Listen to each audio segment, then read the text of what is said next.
Vi står lige nu foran porten La Puerta de Atarazanas, der blev bygget i det 13. århundrede, og som i dag er indgangen til det store marked.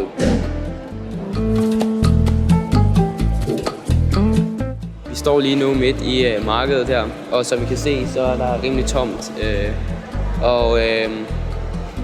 Vi tror lidt, det er på grund af siesta, at det er det, der er årsagen til, at der ikke rigtig er nogen mennesker her i det her marked, som vel bedst kan sammenlignes med torvhallerne, vi har derhjemme i Danmark. Vi står lige nu foran den katolske katedral, og det man nok ikke lige kan se ved første øjekast, det er, at den faktisk langt fra er færdig.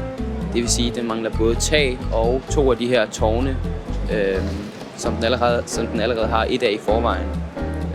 Men det kan man bedre se fra siden af. Så her forfra så ser den egentlig ret fin og færdig ud, men det er den altså ikke.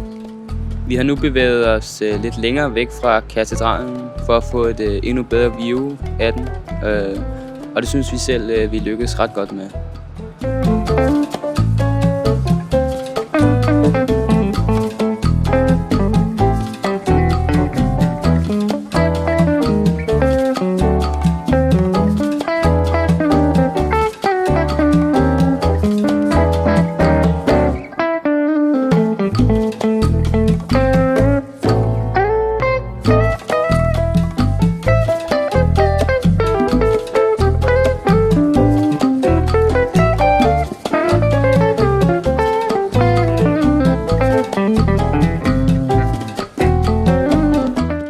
Det vi ser her, det er det romerske teater i bunden af det arabiske fort Al-Qasaba, og på trods af dets lille størrelse, så er det faktisk et af de ældste i hele Spanien.